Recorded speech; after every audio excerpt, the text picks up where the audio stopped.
Kita kembali untuk mempelajari tentang doktrin Allah yang Tritunggal.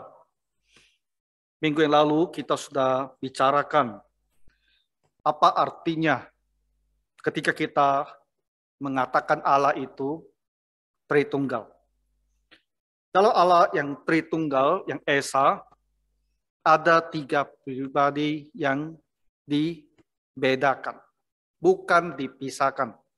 Dipisahkan menjadi 3 Allah. Tapi kita dari kitab suci belajar bahwa Allah itu hanya satu. Allah itu Esa, tetapi Allah yang Esa ini terdiri dari 3 pribadi, yaitu Allah Bapa, Allah Anak, dan Allah Roh Kudus. Tentang Allah Anak, ada kalanya hal ini juga dijadikan bahan olok-olokan. Ya. Jadi kita sebagai orang Kristen perlu mengerti dengan lebih baik apa makna bahwa Yesus ini adalah anak Allah. Dan mengetahui dengan pasti hal-hal yang kadang-kadang dijadikan bahan untuk merendahkan iman Kristen, itu adalah pemikiran yang sama sekali asing, tidak ada di dalam kitab suci. Itu hanya pembicaraan yang mereka adakan untuk merendahkan iman orang Kristen. Ada sejumlah hal yang bisa kita pelajari dari kitab suci tentang Yesus ini adalah anak Allah. Nah, hal yang sangat menarik di dalam kitab suci, Tuhan Yesus itu dikatakan sebagai anak tunggal Bapa. Dalam bahasa Inggris disebut the only begotten. Only. Hanya satu-satunya. Begotten artinya yang diperoleh. Atau arti diperanakan. Tuhan Yesus dikatakan sebagai anak tunggal dari Bapa. Anak satu-satunya. Anak yang diperanakan satu-satunya. Nah, ada sejumlah ayat di dalam kitab suci yang mengajarkan bahwa Tuhan Yesus ini adalah anak tunggal dari Bapa. Dan saya akan bacakan untuk kita sekalian. Ada 4 ayat dan ditambah dengan yang tadi kita baca itu ada 5 ayat di dalam kitab suci yang mengatakan bahwa Yesus ini adalah the only begotten, satu-satunya yang diperanakkan atau anak tunggal. Nah, dimulai dari Yohanes ayat 1 dan 18 dikatakan tidak seorang pun yang pernah melihat Allah, tapi anak tunggal Allah yang ada di pangkuan Bapa, dialah yang menyatakannya.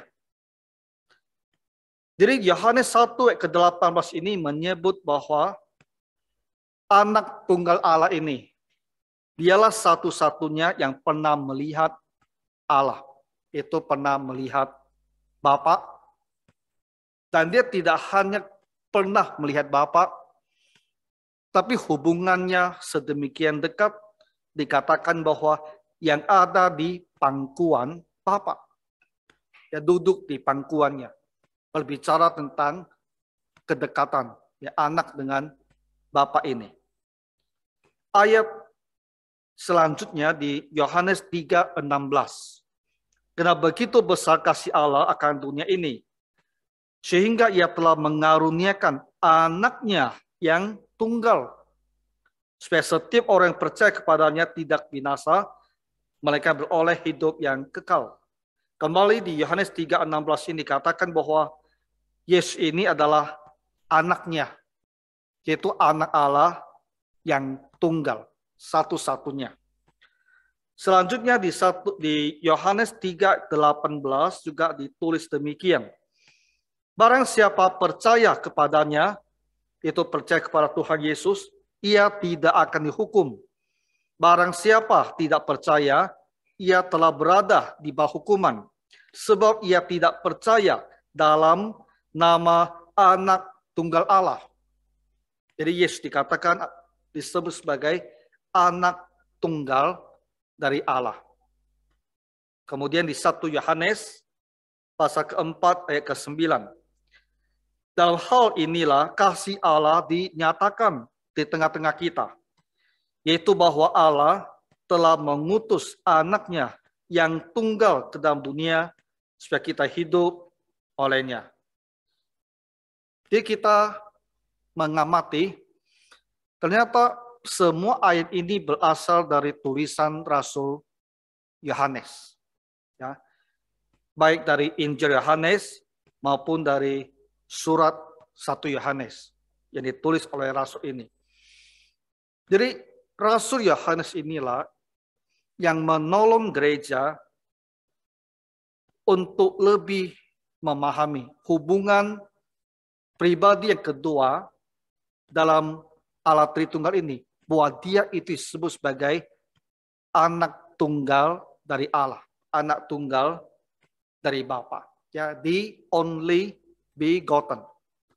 Nah, jadi kita tentunya sudah bisa menyadari dan memahami bahwa yang namanya anak Allah itu hanya ada satu, tunggal. Kita orang-orang Kristen juga dikatakan adalah anak-anak Allah. Malaikat-malaikat seperti kita baca di kitab Ayub, itu juga disebut mereka itu adalah anak-anak Allah. Tetapi artinya, kualitas hubungannya itu tidak seperti Tuhan Yesus dengan Allah Bapa. Kita sebagai orang yang dikasihi Tuhan, kita disebut diangkat sedemikian tinggi, diadopsi sebagai anak. Maka kita disebut sebagai anak-anak Allah. Malaikat yang diciptakan, mereka juga disebut sebagai anak-anak Allah. Tapi hubungan kita, hubungan malaikat dengan Allah Bapa itu tidak sama dengan hubungan antara Tuhan Yesus dengan Allah Bapa. Karena hanya dia yang satu-satunya yang disebut sebagai anak Allah yang tunggal. Jadi tidak ada anak Allah yang kedua, tidak ada anak Allah yang ketiga. Jadi kita juga tidak boleh bilang Roh Kudus adalah anak Allah yang lain, itu tidak.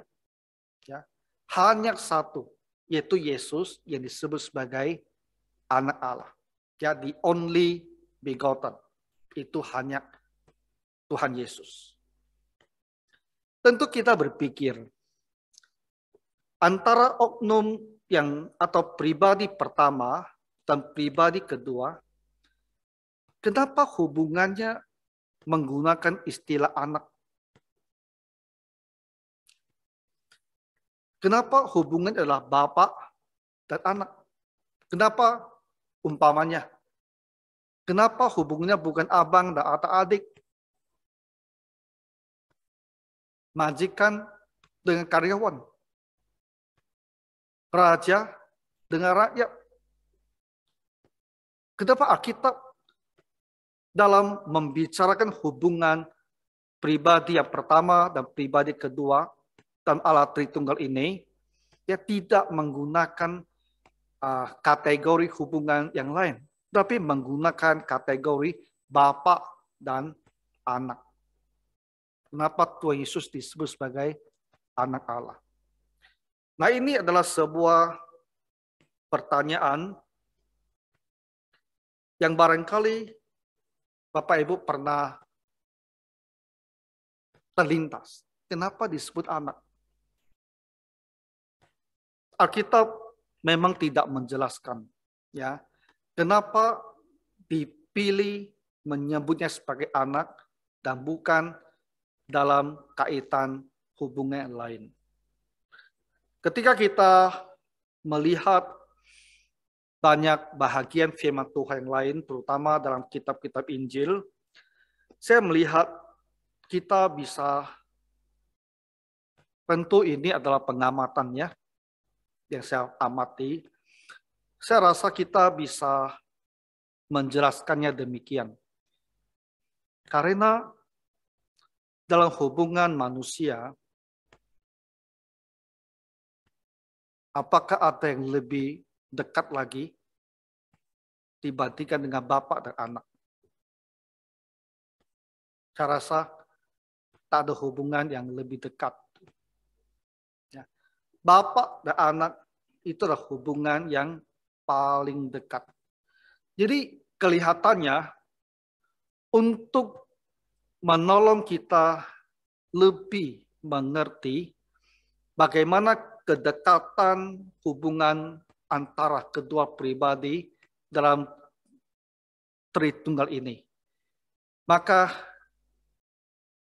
kategori hubungan yang digunakan itu adalah bapak dan anak. Karena kita manusia jadi bisa mengerti. Kira-kira bagaimana sepertinya hubungan bapak dengan anak ini. Allah bapak dan Allah anak. Bagaimana hubungannya? Dengan cara yang sederhana, dalam level yang rendah di dunia manusia.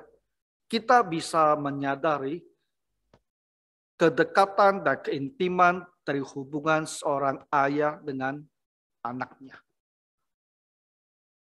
Ya, kasih ayah dan anak, rasa hormat anak terhadap ayahnya, itu ada sesuatu yang amat dekat sekali. Kalau seorang mempunyai seorang anak, ya, maka dia mempunyai satu keinginan bahwa hal-hal yang baik yang telah dia ketahui, dia pelajari, dia mau teruskan itu kepada anaknya. Sifat, sikap, hal yang baik yang sudah dia pahami, dia mau supaya anaknya juga mendapatkan atau mempunyai sikap yang demikian. Segala hal yang baik yang ada pada kita sebagai seorang ayah, kita ingin itu diturunkan kepada anak kita. Karena kita begitu mengasihi anak itu. Sehingga segala hal yang baik kita ingin supaya itu juga menjadi bahagian dan menjadi pengalaman dari anak-anak kita. Nah, itu hubungan antara bapak dan anak pada sedemikian rupa. Semua anak ya Bapak Ibu, semua anak itu pada dasarnya itu menghormati dan menghargai ayahnya. Walaupun dalam kasus-kasus tertentu mungkin ada anak yang begitu kecewa dengan ayahnya itu ada. Tapi itu biasanya pengecualian. Umumnya anak itu akan sangat-sangat menghormati dan menghargai ayahnya. Karena itu ada ayahnya. Tak bisa dijelaskan kenapa anak itu dengan sendirinya akan mengasihi ayahnya dan menghormati ayahnya dan menghargainya. Dia akan datang dengan sendirinya. Nah, jadi dalam kehidupan kita manusia, hubungan seorang ayah dan anak itu bisa sedemikian intim, sedemikian dekat, penuh dengan kasih sayang. Jadi untuk menolong kita memahami bagaimana sebesungguhnya hubungan antara pribadi pertama dan pribadi kedua Allah ini, maka digunakanlah istilah bapak dan anak. Nah, dalam kitab suci kita bisa melihat Tuhan Yesus sebagai seorang anak. Tuhan Yesus sebagai seorang anak adalah seorang anak yang patuh. Dia menghormati dan menghargai ayahnya. Dia patuh kepada apa yang bapaknya katakan dan sampaikan kepadanya. Kita mempunyai ayat-ayat firman Tuhan yang berbicara tentang kepatuhan Yesus sebagai anak. Apa yang bapaknya kehendaki, itulah yang dia lakukan. Jadi kehendak bapaknya itu menjadi kehendak dia. Yohanes 4 ayat 34. Ya. Kata Yesus kepada mereka, makananku ialah melakukan kehendak Dia yang mengutus aku dan menyelesaikan pekerjaannya. Tulis bilang, kehendak dia adalah melakukan kehendak Allah Bapa yang mengutus dia ke dunia ini dan menyelesaikan pekerjaan Allah Bapa yang telah dititipkan kepadanya. Jadi Tuhan Yesus, apa yang dia kehendaki? Apa yang mau dia lakukan? Dia bilang bukan kehendak dia sendiri. Yang mau dia lakukan adalah kehendak dari Bapaknya. Itu berbicara ya tentang hubungan yang sedemikian dekat antara Yesus sebagai anak dengan Bapaknya. Yohanes 6 ayat 38, sebab aku telah turun dari sorga, bukan untuk melakukan kehendakku, tetapi untuk melakukan kehendak dia yang telah mengutus aku.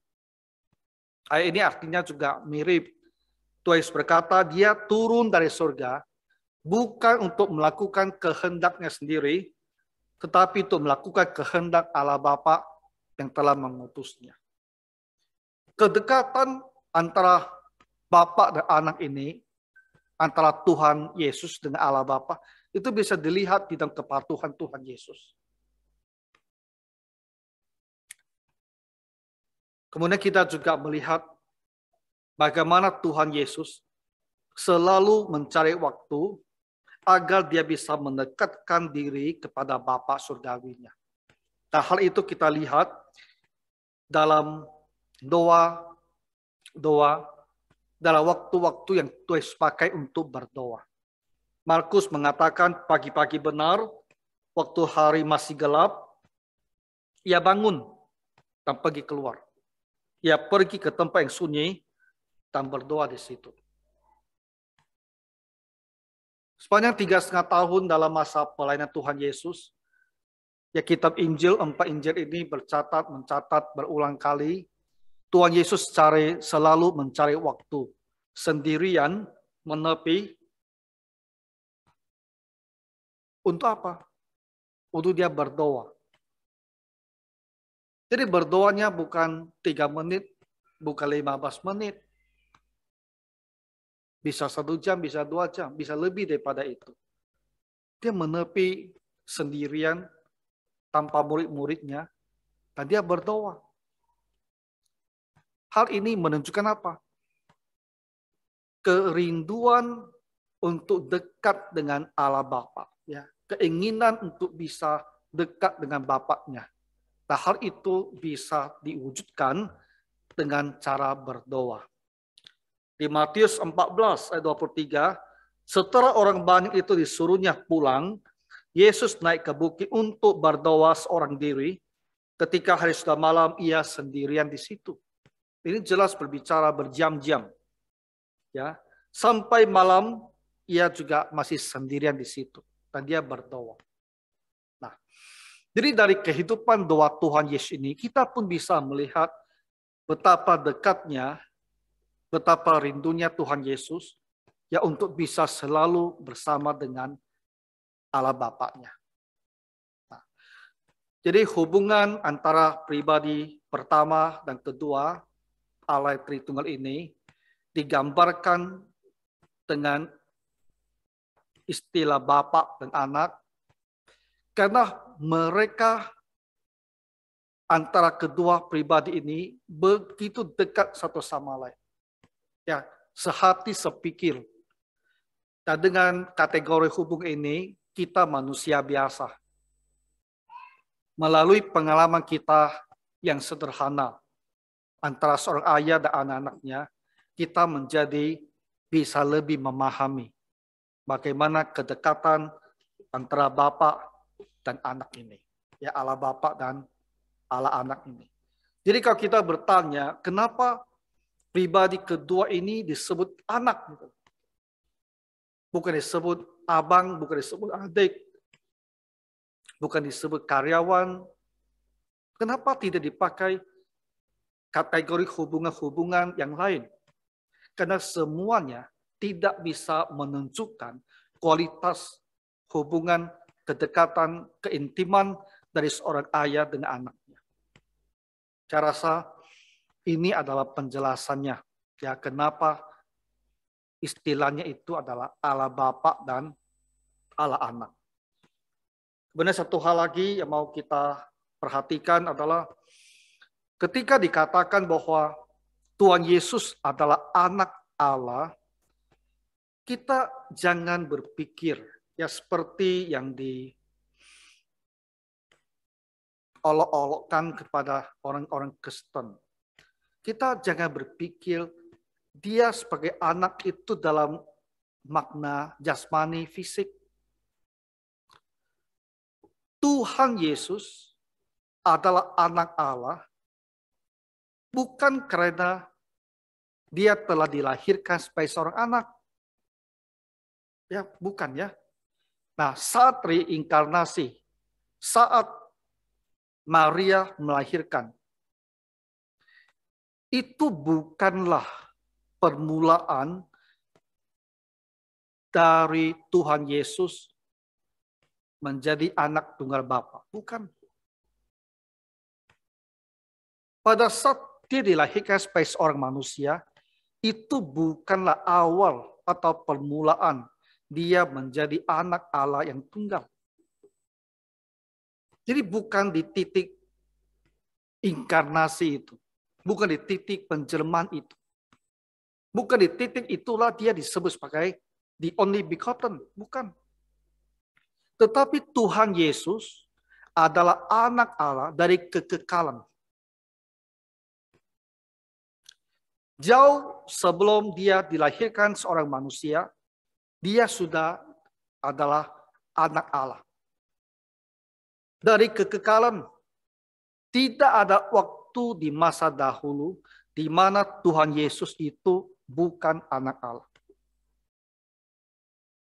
Kalau kita bisa katakan, kalau ya, walaupun tidak ada kalau ini sesungguhnya, kalaupun ada waktu di mana Allah Bapa mulai ada, pada waktu itulah, pada waktu yang sama itulah, Yesus itu diperanakkan.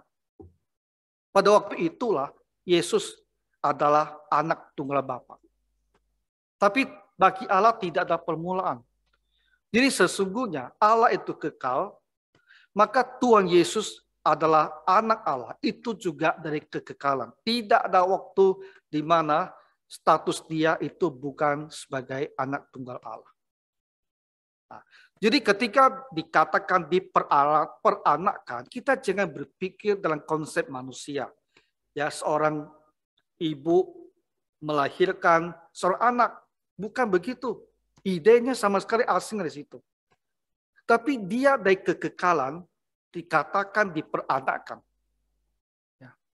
Istilah diperanakan, istilah adat tunggal ini untuk membicarakan tentang hubungan mereka yang sedemikian dekatnya. Dan bagi kita manusia, agar bisa lebih memahami sebagaimana jauhnya hubungan itu, maka digunakanlah istilah bapak dan anak. Nah, jadi jangan ada orang yang memperolok-olokkan iman Kristen, mempertanyakan ya di mana bidannya gitu loh. Kalau Yesus itu adalah anak Allah. Itu adalah pemikiran yang sama sekali asing dari kitab suci. Nah, jadi Bapak Ibu, di sore hari ini dengan sederhana kita belajar bahwa Yesus adalah anak Allah. Dan kita bisa lebih memahami kenapa dia dikatakan demikian. Dan sebagai penerapan, ya, kita juga disebut sebagai anak-anak Allah. Ya, dalam arti kualitas yang berbeda dengan Yesus sebagai anak Allah. Tapi Allah Bapa juga memanggil kita sebagai anak-anak Allah. Maka kita harus belajar dari Tuhan Yesus. Tuhan Yesus sebagai anak Allah, dia patuh, hidupnya melakukan kehendak Allah. Dia selalu ingin dekat dengan Bapaknya dan mencari banyak waktu untuk berdoa sendirian kepada Tuhan. Maka kita sebagai anak-anak Allah harus meneladani contoh ini. Ya, supaya dalam diri kita juga ada keinginan bahwa kita mau hidup patuh kepada Tuhan. Kita mau melakukan kehendak Tuhan. Dan kita juga ingin lebih dekat dengan Tuhan. Menggunakan lebih banyak waktu. Ya sendirian dalam banyak berdoa. Sekiranya Tuhan menolong kita semua. Ya, mari kita berdoa. Tuhan Allah Bapa, bantulah kami meniru teladan dari anak Allah yang tunggal. Supaya kami bersungguh-sungguh hidup patuh pada Tuhan, hidup mendekat kepada Tuhan, sering berdoa kepada Tuhan. Bapak, kiranya hal-hal yang sudah kami pelajari ini bisa memberikan kami pengertian yang lebih baik untuk memahami kenapa Tuhan Yesus disebut sebagai anak Allah yang tunggal. Berkatilah semua jemaatku ini. Dalam nama Tuhan Yesus Kristus kami berdoa. Amin.